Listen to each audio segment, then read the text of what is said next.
여러분, 평소에 우리가 무언가를 볼 때 시각이라는 게 어떻게 작동하는지 깊게 생각해 보신 적 있나요? 사실 일상생활에서는 잘 의식하지 않죠. 너무 자연스러운 일이니까요. 그쵸. 보통 우리가 인공지능, 특히 컬러 사진을 분석하는 AI에 대해 이야기할 때 말입니다.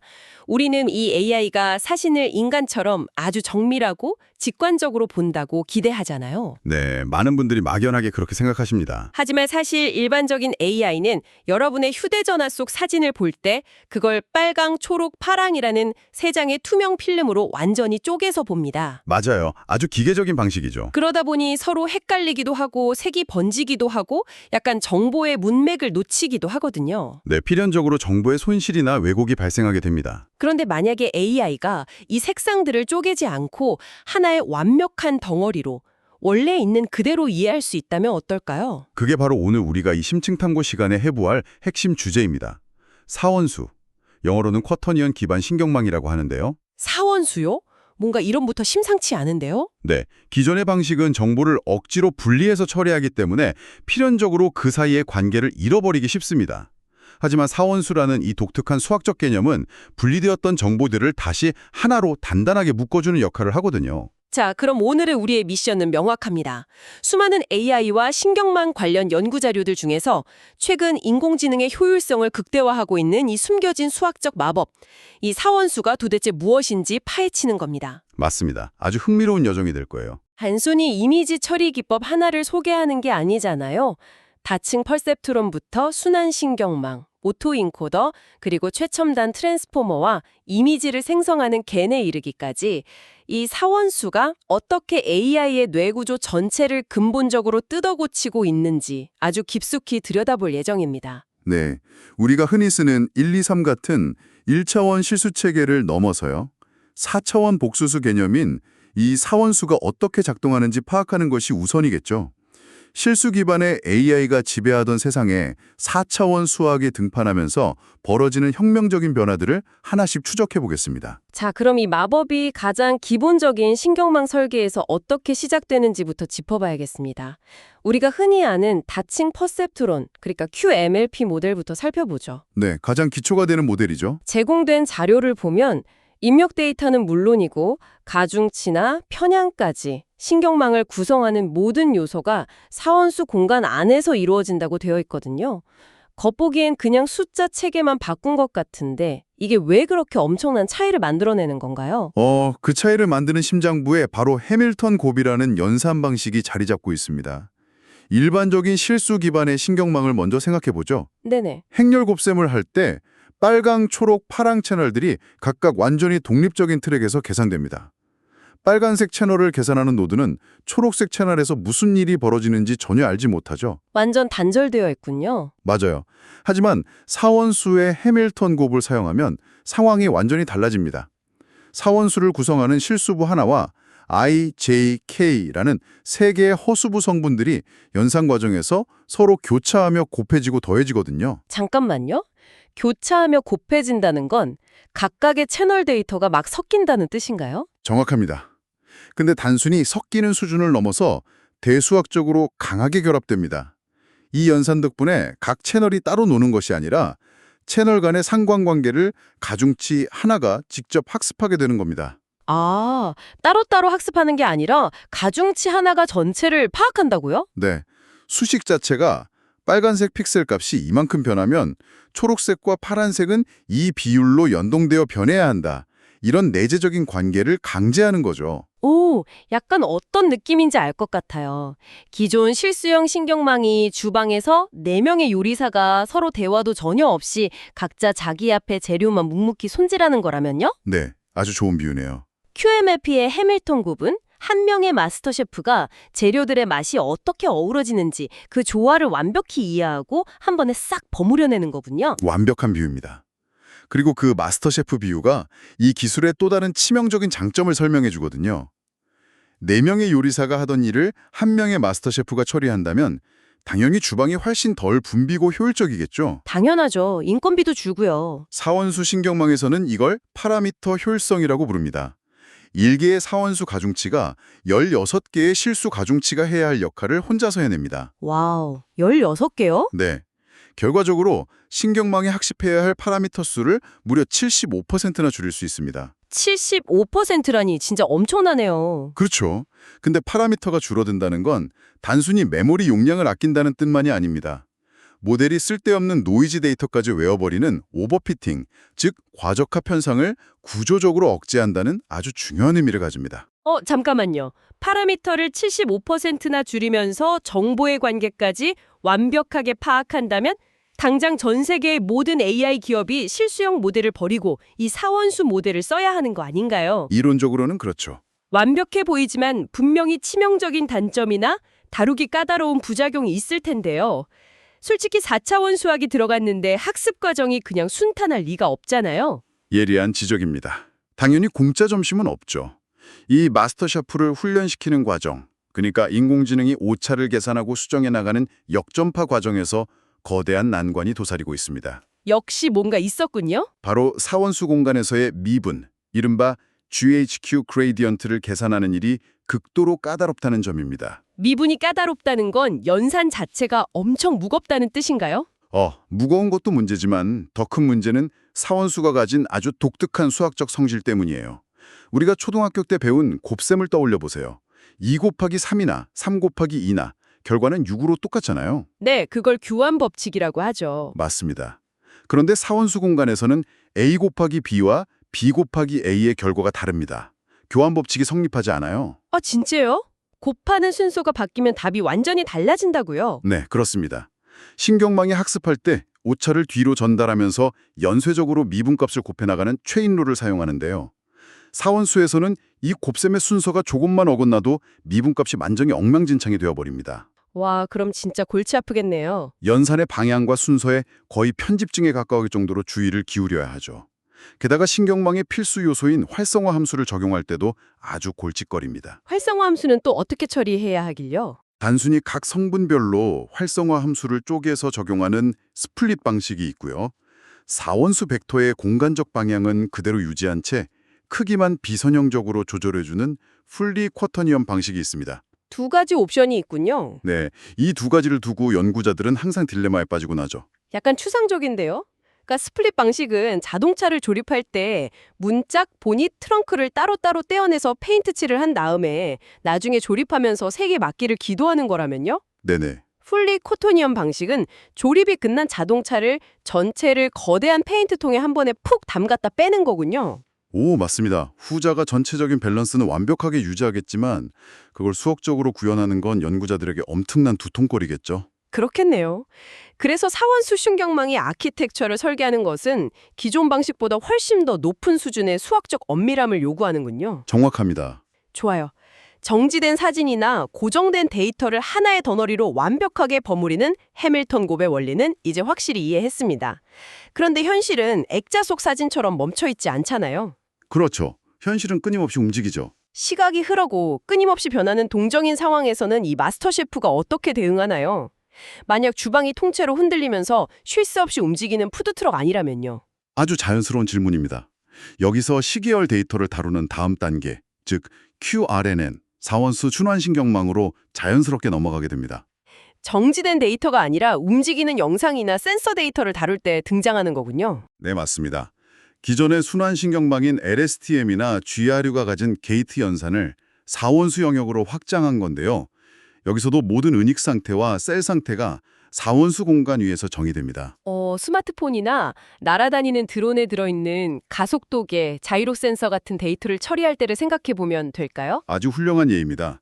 드론의 움직임을 추적하는 3축 센서는 보통 X축, Y축, Z축의 값을 실시간으로 뿜어냅니다. 기존 실수 기반 모델은 이 세 개의 값을 그저 독립적인 숫자 3개로 취급하거든요. 아까 이미지 채널 분리하는 거랑 똑같네요. 맞아요. 그러다 보니 시간이 지나고 데이터가 누적될수록 이 세 축 사이의 물리적이고 공간적인 연결고리가 계산 과정에서 희석되어 버립니다. 하지만 QRNN은 이 XYZ 값을 하나의 사원수 개체로 묶어서 처리하죠. 실수분은 0으로 두고요. 그러니까 기존 RNN이 드론의 위치를 추적할 때 조종사가 X축 모니터, Y축 모니터, Z축 모니터를 따로따로 번갈아 보면서 머릿속으로 억지로 조합하는 거라면요. 네. QRN에는 드론의 움직임을 3D 홀로그램으로 눈앞에 딱 띄워놓고 직관적으로 보는 거랑 같군요. 정말 정확한 비유입니다. 직관적으로 한눈에 파악하는 거죠. 그런데 홀로그램으로 본다는 직관적인 장점 말고 신경망의 성능 자체를 뒤바꾸는 근본적인 변화도 있나요? 아주 중요한 변화가 있습니다. 순환신경망이 가진 가장 치명적이고 고질적인 질병 하나를 치료해주거든요. 바로 기울기 소실 문제입니다. 기울기 소실. AI가 과거의 데이터를 점점 잊어버려서 문장이 길어지거나 시간이 오래 지나면 앞부분의 정보를 아예 까먹어버리는 그 건망증 현상 말씀하시는 거죠? 네, 정확합니다. 일반적인 RNN에서는 왜 그런 현상이 생기는지 아시나요? 글쎄요, 연산을 너무 많이 해서 그런가요? 비슷합니다. 일반적인 신경망에서는 과거의 정보를 현재로 전달할 때 가중치를 계속해서 곱해 나가거든요. 만약 가중치가 0.5라면 0.5를 10번만 곱해도 0.00097이 되어버리죠. 와, 순식간에 0에 가까워지네요. 네, 값이 0으로 수렴하면서 앞부분의 데이터가 말 그대로 소실되어 버리는 겁니다. 반대로 가중치가 1보다 크면 값이 기하급수적으로 폭발해버리고요. 그럼 QRN에는 그건 어떻게 막아내는 건가요? 놀랍게도 사원수 공간에서 두 값을 곱하는 해밀턴 곱은 수학적으로 3차원 공간에서의 회전과 동일한 성질을 띱니다. 회전이요? 그게 데이터 소실을 막는 것과 무슨 상관이 있죠? 물리적인 책 한 권을 떠올려 보세요. 그 책을 공중에서 50번, 100번 회전시킨다고 해서 책의 크기가 줄어들거나 커지나요? 아니요. 방향만 바뀔 뿐 책의 부피나 크기는 그대로 유지되잖아요. 바로 그겁니다. 사원수 가중치 행렬은 회전 연산의 특성을 가지기 때문에 그 크기, 즉 노름이 항상 1에 가깝게 유지됩니다. 아, 대박이네요. 아무리 시간이 길어지고 과거의 데이터와 현재의 데이터를 수백 번 연산하더라도 1이라는 크기를 계속 곱하는 것과 같기 때문에 신호의 크기가 줄어들지도 폭발하지도 않는 거죠. 와, 단순한 분수를 계속 곱하면 0이 되지만 사원수를 곱하는 건 물체를 회전시키는 것과 같아서 크기가 완벽하게 보존된다는 거군요. 맞습니다. 그래서 과거의 기억이 소실되지 않고 끄트머리까지 온전하게 도달하는 거네요. 4차원 수학이 인공지능의 건망증을 이 물리적인 회전의 원리로 고쳐낸다는 게 정말 경이롭습니다. 시간의 흐름 속에서도 정보의 구조적 온전함을 잃지 않게 만드는 아주 우아한 해결책이죠. 자, 시간과 공간의 연속적인 움직임을 추적하는 능력이 그 정도라면요. 아예 엄청나게 복잡한 현실 세계의 이미지를 아주 작게 압축했다가 다시 원래대로 펼쳐내는 작업은 어떨까요? 오토인코더를 말씀하시는 거군요. 네, 해상도가 꽉 찬 컬러 이미지의 픽셀들을 다룰 때 말이죠. 여기서 자연스럽게 4원수 기반 오토인코더, 즉 QA 쪽으로 우리의 관심이 쏠리거든요. 네, 오토인코더의 본질은 방대한 데이터에서 핵심 특징만 추출해 차원을 극도로 축소시켰다가 다시 원본과 가깝게 확장해내는 겁니다. 앞서 말씀드린 것처럼 실수 기반 모델은 컬러 이미지의 픽셀을 빨강, 초록, 파랑 채널로 분리해서 압축하죠. 네네, 계속 언급했던 부분이죠. 하지만 QA는 이 픽셀 하나하나를 순수 4원수 형태로 매핑합니다. 실수부는 0으로 비워두고 허수부에 각각 R, G, B 값을 채워넣은 형태를 다루는 거죠. 여기서도 그 마스터 셰프, 그러니까 해밀턴 곱이 활약하겠군요. 물론입니다. 이미지를 압축하고 다시 복원하는 모든 계층에서 해밀턴 곱을 거치기 때문에 네트워크가 단순한 픽셀 값의 모음이 아니라 색상 간의 대수적 구조를 파악하게 됩니다. 대수적 구조라 하면 어떤 걸까요? 예를 들면 이 이미지에서 빨간색이 변할 때 초록색과 파란색은 어떻게 연동되어 변해야 하는가, 이걸 수식으로 이해하게 되는 거죠. 오, 그렇군요. 결과적으로 파라미터는 실수용 모델의 25%밖에 쓰지 않으면서도 복원된 이미지의 색상 왜곡을 혁신적으로 줄여냅니다. 솔직히 이 지점에서 약간의 의문이 듭니다. 일반적인 실수 기반 오토인코더도 요즘엔 이미지 압축을 기가 막히게 잘하잖아요. 그렇죠. 꽤 훌륭하죠. 사람 눈으로 보기엔 원본이랑 거의 차이를 못 느낄 정도로 그럴싸하게 복원해내고요. 그렇다면 굳이 연산 과정도 복잡하고 미분하게도 까다로운 이 사원수를 써서 얻는 진짜 이득이 뭔가요? 네, 날카로운 질문입니다. 단순히 용량을 4분의 1로 줄인다는 경제적인 이득뿐이라면 굳이 이렇게 엄청 복잡한 길을 갈 필요가 있을까요? 피상적인 결과물만 보면 그렇게 느끼실 수 있습니다. 하지만 이 기술을 더 깊은 차원의 이미지 조작이나 복원 작업과 연결해보면 거대한 차이가 드러납니다. 핵심은 데이터가 응축되는 지점에서의 관계의 보존입니다. 관계의 보존이요? 네, 여러분이 노이즈가 잔뜩 낀 아주 오래된 흑백 사진을 선명하게 복원하거나 여름에 찍은 풍경 사진을 겨울 분위기로 바꾸는 스타일 변환 작업을 한다고 가정해보죠. 네네, 포토샵 같은 데서 많이 하는 거네요. 맞아요. 실수 기반 모델은 이미지를 압축하는 과정에서 색상 간의 연결고리가 이미 끊어져 버립니다. 그래서 나중에 이미지를 복원할 때 노이즈를 지우다가 특정 채널의 색상만 튀어서 귀개한 무지갯빛 얼룩을 남기거나 하늘색이 막 번져버리는 이질감을 만들어내곤 하죠. 아, 압축하는 동안 색깔들이 각자 흩어져 버려서 나중에 다시 모일 때 타이밍이나 비율이 안 맞는 거군요. 정확합니다. 하지만 QAE는 이미지가 가장 작게 압축되어 모이는 잠재 공간 안에서도 색상 정보와 기하학적 구조가 사원수라는 대수적 끈으로 단단히 묶여 있습니다. 절대 떨어지지 않는 거네요? 네. 잠재 공간 안에서 어떤 인위적인 조작을 가하더라도 픽셀들 사이의 색상 비율 규칙이 무너지지 않기 때문에 결과물이 마치 원래부터 그랬던 것처럼 매우 자연스럽고 이질감이 없는 겁니다. 아, 겉보기엔 둘 다 비슷하게 이미지를 압축하는 것 같지만 잠재 공간이라는 그 블랙박스 안에서 정보들이 서로 손을 꽉 잡고 결합되어 있느냐 아니면 뿔뿔이 흩어져 있느냐의 결정적인 차이군요. 아주 핵심을 잘 짚어주셨습니다. 좋습니다. 데이터를 압축하고 복원하는 블랙박스 안에서도 이 관계가 단단히 묶여 있다는 걸 확인했어요. 그럼 이걸 현대 AI의 최전선, 그러니까 우리가 요즘 열광하는 대형 언어 모델을 구동하는 어텐션 메커니즘이나 정교한 이미지를 만드는 생성 모델을 적용하면 어떻게 될까요? 트랜스포머와 큐기안을 살펴볼 차례군요. 네, 가장 복잡한 이 두 분야로 바로 들어가 보겠습니다. 트랜스포머 모델의 심장은 수많은 데이터 사이에서 무엇이 중요하고 서로 어떻게 연관되어 있는지를 파악하는 어텐션 메커니즘입니다. 보통 쿼리, 키, 밸류 이렇게 세 가지 요소를 사용한다고 알고 있어요. 맞습니다.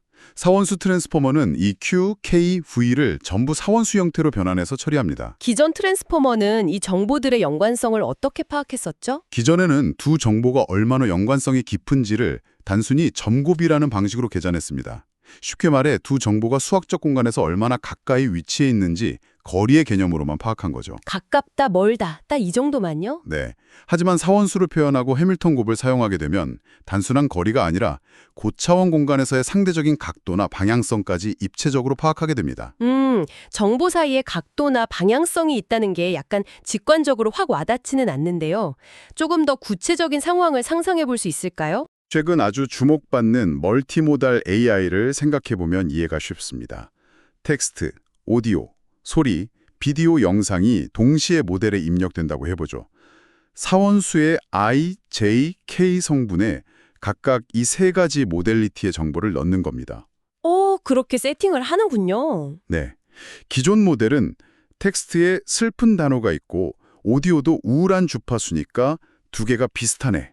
이 정도로 파악하거든요. 네네. 하지만 사원수 트랜스포머는 텍스트는 굉장히 정중하고 긍정적인데 오디오의 톤과 비디오 속 인물의 표정은 완전히 비꼬는 방향을 향하고 있어. 이런 미묘한 맥락을 포착합니다. 와, 대박이네요.